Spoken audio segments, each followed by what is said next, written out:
ஜெய் ஸ்ரீராம். ஜெய் ஸ்ரீராம். அடியேன் ஜி.எம். சுவாமிஜி. இன்றைய பக்தி தலைப்பிலே மானங்கஞ்சார நாயனாருடைய சிறுகதைகள். கஞ்சார நாயனார் தீவிர பக்தர், சிவனுடைய தீவிர பக்தர். இறைவனுக்கு தொண்டு செய்வதும் உழவார பணிகள் செய்வதும் அவருடைய உன்னதமான வேலைகள். எல்லா சௌகரியங்களும் நிறையா இருந்தது அவருக்கு. ஆனால் குழந்தை இல்லையே அப்படின்னு ஒரு பெரிய குறைகள். அதனால் செய்யாத பூஜைகள் அல்ல, எல்லா விரதங்களும் இருந்தார். ஒரு நாள் இறைவனை பார்த்து கதறி, இறைவா, எல்லா சௌகரியமும் கொடுத்துருக்க, எனக்குன்னு ஒரு குழந்தை இல்லையே, என்னுடைய காலங்கள் முடிஞ்சிருத்துன்னா உன்னை பூஜிக்கிறதுக்காக ஒரு குழந்தை வேணுமே அப்படின்னு சொல்லி, எனக்காக இல்லைனாலும் உனக்கு பூஜிக்கிறதுக்காக எனக்குடைய வாரிசு வேணுமேன்னு சொல்லி அழுதாராம். இறைவன் வரும்போது அவருடைய மனதுக்கு ஏற்றாப்புல ஒரு பெண் குழந்தை கொடுத்தாராம். ஒரு பெண் குழந்தை அழகாக பிறந்தது. அந்த பெண் குழந்தையை நன்னா வளர்த்தார், எல்லாமே சொல்லி கொடுத்து வளர்த்தார். அந்த குழந்தை அவ அப்பாவை தாண்டி தீவிர பக்தி, பூஜையெல்லாம் அழகாக செஞ்சுட்டு வந்தார். இவருக்கு ரொம்ப சந்தோஷம். நம்மளால் முடியலைன்னாலும் கூட நம்ம குழந்தை செய்யும் பாரு அப்படின்னு ஒரு சந்தோஷத்தில், இவ்வளவு ஒரு சந்தோஷமாக வரும்போது நம்ம குழந்தை எப்படி இருக்கேன்னு அவ்வளவு சந்தோஷப்பட்டாரா. ஒரு குறிப்பிட்ட காலங்கள் குழந்தை வளர்ந்துட்டே வந்துட்டா. அவளுக்கு திருமண வயது வந்துட்டு. திருமண வயது வந்த உடனேயும் இதே மாதிரி சிவபக்தியில் உள்ள நமக்கு பையன் வேணுமே, நம்ம சுவாமி கும்பிட்றோம், நம்ம பொண்ணு வரும்போது சிவபக்தியில் இருக்காளே, அதே மாதிரி வரும்போது சிவபூஜை பண்ணக்கூடியவரும் சிவபக்தி உள்ளவளாக இருந்தால் தேவலாமே, அதுமாரி கொடுப்பாரா சுவாமி அப்படின்னு நினச்சிட்டு தேட ஆரம்பித்தாராம். அதே மாதிரி சிவபக்தி உள்ள ஒரு பையன் வந்துட்டான். உடனே ஏற்பாடுகள் பண்ணி திருமணங்கள் தடபடலான ஏற்பாடுகள்லாம் நடக்கிறது.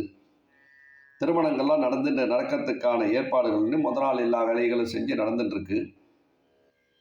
அப்போ கஞ்சார நாயனார் நினச்சாராம், இந்த நேரத்தில் திருமணம் இன்னும் கொஞ்சம் நாளில் நடக்க போகிறது, இந்த நேரத்தில் நமக்கு பரமேஸ்வரனுடைய அருள் கிடைச்சா நல்லா இருக்கும் அப்படின்னு நினச்சிட்டு இறைவனை அதே பரிபூரணமாக வேண்டினாராம்.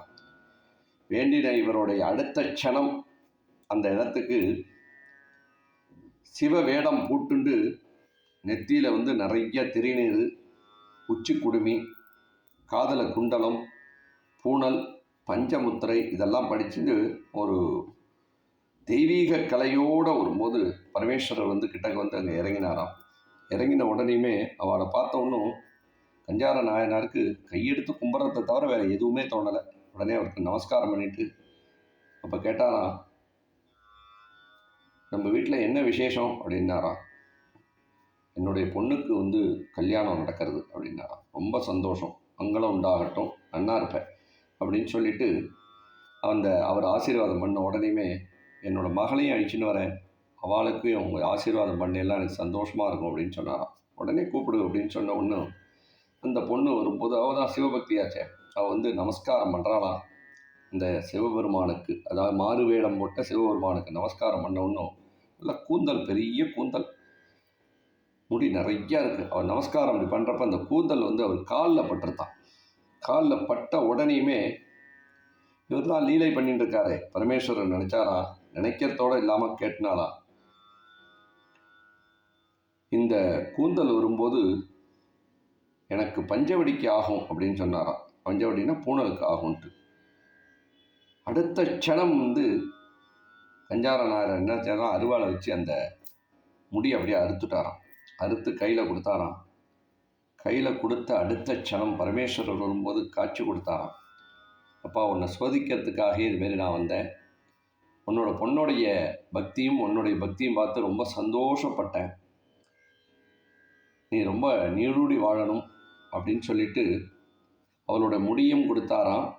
அந்த பையனையும் கல்யாணம் பண்ணி வச்சு 2 பேரும் சந்தோஷமாக இருந்தாளாம். எப்பேற்பட்ட ஒரு உன்னதமான கதை பாருங்க. பக்திக்கு அளவு கிடையவே கிடையாது. நம்மளுடைய பக்தி எந்த அளவுக்கு ஆத்மார்த்த பக்தி இருக்கோ அது நமக்கு ஆனந்தத்தை கொடுக்குங்கிறதுக்கு இது பெரிய உதாரணமான ஒரு விசேஷமான ஒரு புராண கதையாகும். ஜெய் ஸ்ரீராம். அவனருள் பெறுக.